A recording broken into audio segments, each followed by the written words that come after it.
یہ حدیث ہم نے بھی پڑھی، آپ نے بھی بہت بار سنی ہوگی، پڑھی بھی ہوگی، لیکن جس شخص کو اللہ تعالیٰ علم حقیقی عطا فرماتے ہیں ان کی نگاہ بہت دور تک پہنچتی ہے۔ حکیم الامت حضرت مولانا اشرف علی تھانوی رحمۃ اللہ علیہ حدیث کی تشریح کرتے ہوئے فرماتے ہیں کہ اس حدیث میں حضور اقدس صلی اللہ علیہ وسلم نے مومن کو آئینے سے تشبیہ دی ہے۔ لوگ اتنا تو جانتے ہیں کہ آئینے کے ساتھ یہ تشبیہ اس وجہ سے دی ہے کہ جس طرح آئینہ چہرے اور جسم کے عیوب بتا دیتا ہے، اسی طرح مومن بھی دوسرے مومن کو عیوب بتا دیتا ہے۔ لیکن آئینہ کے ساتھ تشبیہ دینے میں ایک اور وجہ بھی ہے، اور یہ کہ آئینہ کا کام کہ وہ آئینہ عیب اور برائی صرف اس کو بتاتا ہے جس کے اندر وہ عیب ہوتا ہے، اور جو اس سامنے کھڑا ہے لیکن دوسرا شخص جو دور کھڑا ہے اس کو نہیں بتاتا، دیکھو اس کے اندر یہ عیب ہے۔ اسی طرح مومن کا کام یہ ہے کہ جس کے اندر کمزوری یا نقص یا عیب ہے اس کو تو محبت اور پیار سے بتا دے کہ تمہارے اندر یہ نقص اور کمزوری ہے، لیکن دوسرے کو بتانا اور گاتا نہ پھرے کہ فلاں کے اندر فلاں عیب ہے اور فلاں میں نقص ہے، لہذا دوسروں کو ذلیل کرنا، رسوا کرنا، اس کی برائیاں بیان کرنا مومن کا کام نہیں۔ لہذا اس ایک حدیث میں حضور اقدس صلی اللہ علیہ وسلم نے دونوں باتیں بیان فرما دیں کہ ایک یہ کہ مومن کا کام یہ بھی ہے کہ اگر وہ دوسرے مومن کے اندر کوئی غلطی دیکھ رہا ہے تو اس کو بتائے، دوسری یہ کہ اس کو دوسروں کے سامنے ذلیل اور رسوا نہ کرے، اس کا عیب دوسروں کو نہ بتائے۔ آج ہمارے معاشرے میں طعنہ دینے کا رواج پڑ گیا ہے، اب تو طنز باقاعدہ ایک فن بن گیا، اس کو ایک ہنر سمجھا جاتا ہے کہ کس خوبصورتی کے ساتھ بات لپیٹ کر کہہ دی گئی، اس سے بحث نہیں کہ اس کے ذریعہ دوسرے کا دل ٹوٹا یا دل آزاری ہوئی ہے۔ تو میرے محترم عزیزو، حضرات انبیاء علیہ السلام کا طریقہ یہ ہے کہ وہ دعوت دینے کے وقت طعنہ نہیں دیتے، حتیٰ کہ اگر کوئی سامنے والا شخص طعنہ بھی دے تو جواب میں یہ حضرات طعنہ نہیں دیتے۔ حضرت ہود علیہ السلام کی قوم کا واقعہ ہے کہ ان کی قوم نے ان سے کہا اِنَّا لَنَرَاكَ فِينَا صَفَاحَةٍ وَإِنَّا لَنَظُنُّكَ مِنَ الْكَاذِبِينَ۔ نبی سے کہا جا رہا ہے کہ ہمارا یہ خیال ہے کہ تم انتہا درجے کے بے وقوف ہو، احمق ہو، اور ہم تمہیں کاذبین میں سے سمجھتے ہیں، تم جھوٹے معلوم ہوتے ہو۔ وہ انبیاء علیہ السلام جن پر حکمت اور صدق قربان ہے ان کے بارے میں یہ الفاظ کہے جا رہے ہیں، لیکن دوسری طرف جواب میں پیغمبر فرماتے ہیں یا قوم لیس بی صفاحۃ ولکنی رسول من رب العالمین۔ اے قوم، میں بے وقوف نہیں ہوں بلکہ میں اللہ رب العالمین کی طرف سے ایک پیغام لے کر آیا ہوں۔ اور ایک اور پیغمبر سے کہا جا رہا ہے کہ انا لنراک فی ضلال مبین، ہم تمہیں دیکھ رہے ہیں کہ تم گمراہی میں پڑے ہوئے ہو۔ جواب میں پیغمبر فرماتے ہیں یا قوم لیس بی ضلالۃ ولکنی رسول من رب العالمین، اے قوم میں گمراہ نہیں ہوں بلکہ میں اللہ رب العالمین کی طرف سے پیغمبر بن کر آیا ہوں۔ آپ نے دیکھا کہ پیغمبر نے طعنے کا جواب طعنے سے نہیں دیا۔ حضرت تھانوی رحمۃ اللہ علیہ فرماتے ہیں کہ بعض بزرگوں سے یہ جو منقول ہے کہ انہوں نے اپنے ساتھ ہونے والی زیادتی کا بدلہ لے لیا، یہ بدلہ لینا بھی در حقیقت اس شخص کی خیر خواہی کی وجہ سے ہوتا ہے، اس لیے کہ بعض اولیاء اللہ کا یہ حال ہوتا ہے کہ اگر کوئی انسان ان کو تکلیف پہنچائے یا ان کی شان میں کوئی گستاخی کرے اور وہ صبر کر جائیں تو ان کے صبر کے نتیجے میں یہ شخص تباہ و برباد ہو جاتا ہے۔ حدیث قدسی میں اللہ جل شانہ فرماتے ہیں کہ جو شخص میرے کسی ولی سے دشمنی کرے اس کے لیے میری طرف سے اعلان جنگ ہے۔ بعض اوقات اللہ تعالیٰ اپنے پیاروں کے ساتھ کی ہوئی زیادتی پر ایسا عذاب نازل فرماتے ہیں کہ ایسے عذاب سے اللہ تعالیٰ حفاظت فرمائے، کیونکہ اس ولی کا صبر اس شخص پر واقع ہو جاتا ہے۔ اسی وجہ سے اللہ والے بعض اوقات اپنے ساتھ کی ہوئی زیادتی کا بدلہ لے لیتے ہیں تاکہ اس کا معاملہ برابر ہو جائے، کہیں ایسا نہ ہو کہ اللہ کا عذاب اس پر نازل ہو جائے۔ میرے محترم بھائی اور دوستو، آج کل ہمارے گھروں میں، خاندانوں میں، ملنے جلنے والوں میں دن رات یہ مسائل پیش آتے رہتے ہیں کہ فلاں نے میرے ساتھ یہ کر دیا، فلاں نے یہ کر دیا۔ اب اس سے بدلہ لینے کی سوچ رہے ہیں، دوسروں سے شکایت کرتے پھر رہے ہیں، اس کو طعنہ دے رہے ہیں، اس کی دوسری برائی اور غیبت کر رہے ہیں۔ حالانکہ یہ سب گناہ کے کام ہیں، لیکن اگر تم معاف کر دو اور درگزر کر دو تو بڑی فضیلت اور ثواب کے مستحق بن جاؤ گے۔ قرآن کریم میں اللہ تعالیٰ کا ارشاد ہے، وَلَمَنْ صَبَرَ وَغَفَرَ إِنَّ ذَلِكَ لَمِنْ عَزْمِ الْأُمُورِ، جس نے صبر کیا اور معاف کر دیا، بے شک یہ بڑے ہمت کے کاموں میں سے ہے۔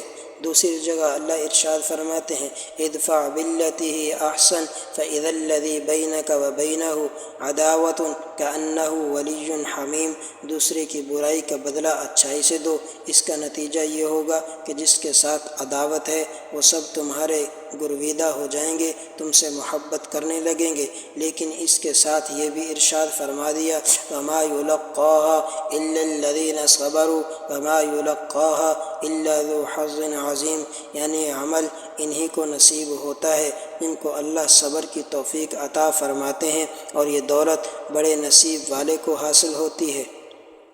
بہرحال پہلی چیز جو اس حدیث میں بیان فرمائی وہ یہ ہے کہ مومن کا کام طعنہ دینا نہیں، لہٰذا یہ طنز اور طعنہ جس سے دوسرے کی دل آزاری ہو، ایک مومن کے لیے اس سے مکمل پرہیز کرنا ضروری ہے، کیونکہ اگر طعنہ دینے کے نتیجے میں کسی کی دل آزاری ہو گئی اور کسی کا دل ٹوٹا تو آپ کے اس عمل سے ایسے گناہ کبیرہ کا ارتکاب ہوا جو اس وقت تک معاف نہیں ہو سکتا جب تک وہ صاحب حق معاف نہ کرے، محض توبہ کر لینے سے معاف نہیں ہوگا، والعیاذ باللہ۔ لہٰذا صبح سے شام تک زندگی میں ہم اپنا جائزہ لے کر دیکھیں کہ جب لوگوں کے ساتھ ہمارا واسطہ پیش آتا ہے اور ان سے شکایتیں ہوتی ہیں تو اس میں کہیں ہم سے طعنہ اور دل آزاری کا ارتکاب تو نہیں ہوتا۔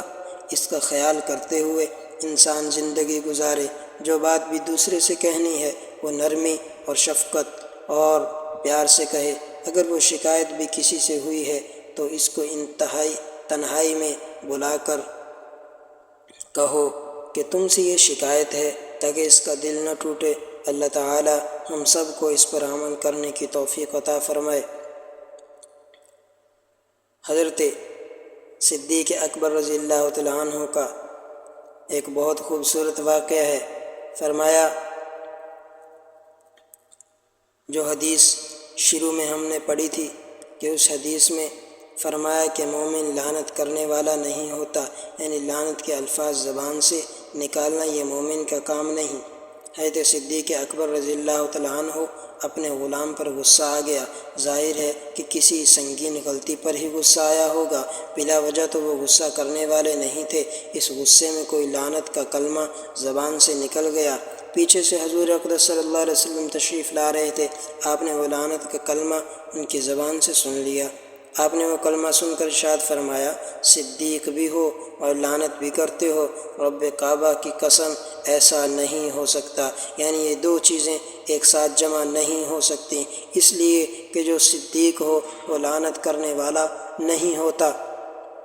جب صدیق اکبر رضی اللہ تعالیٰ عنہ نے آپ کی زبان مبارک سے یہ جملہ سنا کہ صدیق کا کام یہ نہیں کہ وہ لعنت کرے، لیکن چونکہ یہ غلطی ان سے ہو گئی تھی اس لیے فوراً کہا، یا رسول اللہ میں اس غلام کو آزاد کرتا ہوں۔ اس غلام کو بھی آزاد کر دیا۔ روایت میں آتا ہے کہ بعض دوسرے غلاموں کو بھی آزاد کر دیا۔ لہذا طعنہ اور لعنت دونوں سے بچنے کی ضرورت ہے۔ اللہ تعالی ہماری حفاظت فرمائے۔ البتہ کسی انسان کو شخصی طور پر لعنت کرنا تو حرام ہے، لیکن کسی عمل کرنے والے پر لعنت کرنا، مثلا یہ کہنا کہ جو شخص یہ عمل کرے اس پر لعنت ہے، یا جو لوگ ایسا عمل کرنے والے ہیں ان پر لعنت ہے، یہ صورت جائز ہے۔ جیسا کہ خود حضور اقدس صلی اللہ علیہ وسلم سے اس طرح سے لعنت کرنا منقول ہے۔ آپ نے فرمایا کہ یعنی اللہ تعالیٰ کی لعنت سود کھانے والے پر بھی ہے اور سود کھلانے والے پر بھی ہے۔ اسی طرح ایک جگہ پھر آپ نے فرمایا کہ کہ تصویر بنانے والے پر اللہ کی لعنت ہے۔ اسی طرح اور بہت سے برے عمل کرنے والوں پر آپ صلی اللہ علیہ وسلم نے لعنت فرمائی، لیکن کسی آدمی کا نام لے کر شخصی طور پر لعنت کرنا حرام ہے، اس لیے کہ یہ مومن کا کام نہیں۔ ایک مرتبہ یہودیوں کی ایک جماعت حضور اقدس صلی اللہ علیہ وسلم کی خدمت میں آئی اور کہا السلام علیکم۔ حضرت عائشہ رضی اللہ تعالیٰ عنہ موجود تھیں، وہ سمجھ گئیں کہ السلام علیکم کہہ کر بظاہر سلام کر رہے ہیں لیکن حقیقت میں بد دعا دے رہے ہیں۔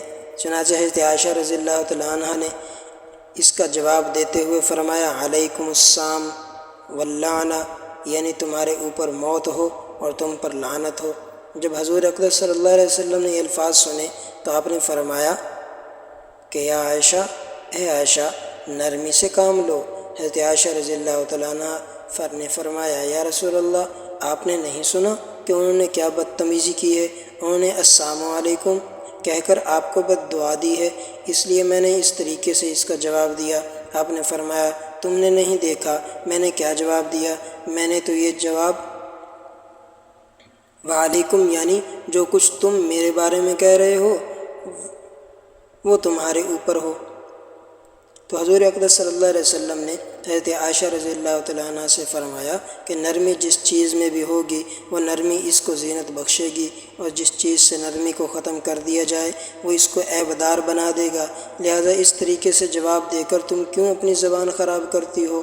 صرف وعلیکم کہنے سے زبان خرابی سے بچ جاتی۔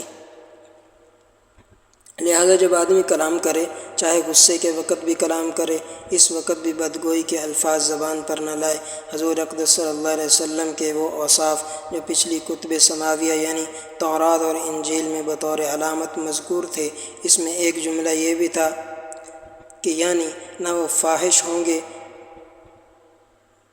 یعنی وہ فاحش گفتگو کرنے والے نہیں ہوں گے اور نہ بازاروں میں شور مچانے والے ہوں گے، لیکن وہ معافی اور درگزر سے کام لیں گے۔ اور یہ کلمات تو آج بھی بائبل میں موجود ہیں کہ بازاروں میں اس کی آواز سنائی نہیں دے گی، اور وہ مسلے ہوئے سرکنڈے کو نہیں توڑے گا اور ٹمٹماتی ہوئی بتی کو نہیں بجھائے گا۔ یہ حضور اقدس صلی اللہ علیہ وسلم کے اوصاف ہیں۔ حضور اقدس صلی اللہ علیہ وسلم کی اتباع صرف ظاہری اعمال کی حد تک محدود نہیں کہ مسجد میں داخل ہوتے ہوئے دایاں پاؤں پہلے داخل کر دیا اور نکلتے وقت بایاں پاؤں پہلے نکال دیا۔ بے شک یہ بھی بڑے اجر و ثواب کی سنتیں ہیں، ان پر ضرور عمل کرنا چاہیے، لیکن اتباع سنت ان اعمال کے ساتھ محدود نہیں۔ اتباع سنت کا ایک لازمی حصہ یہ بھی ہے کہ نبی کریم صلی اللہ علیہ وسلم کے اخلاق اور آپ کے طریقہ کار کو اپنایا جائے، خاص طور پر اس وقت جب کوئی شخص دوسروں کے ساتھ معاملہ کرے تو وہ فاحش اور بدی نہ ہو اور بد کلامی نہ کرے اور طعنہ نہ دے۔ حضور اقدس صلی اللہ علیہ وسلم نے لعنت کی ایک اور وعید یہ بیان فرمائی کہ جب ایک انسان دوسرے پر لعنت کرتا ہے تو پہلے وہ لعنت آسمان کی طرف جاتی ہے اور پھر وہ لعنت اس شخص کی طرف آتی ہے جس پر وہ لعنت کی گئی ہے۔ اگر وہ لعنت کا مستحق ہوتا ہے تو اس کو وہ لعنت لگ جاتی ہے، اور اگر وہ لعنت کا مستحق نہیں ہوتا تو وہ لعنت واپس اس شخص پر جا کر لگ جاتی ہے جس نے لعنت کی تھی۔ اس سے معلوم ہوا کہ اگر کوئی شخص لعنت کو غلط استعمال کرے تو اس لعنت کرنے والے کا کام تمام کر دیتی ہے۔ اللہ تعالیٰ اپنے فضل سے ہماری زبانوں کی ان تمام گناہوں سے حفاظت فرمائے جن کا ذکر حضور اقدس صلی اللہ علیہ وسلم نے ان احادیث میں فرمایا ہے۔ وآخر دعوانا ان الحمد للہ رب العالمین۔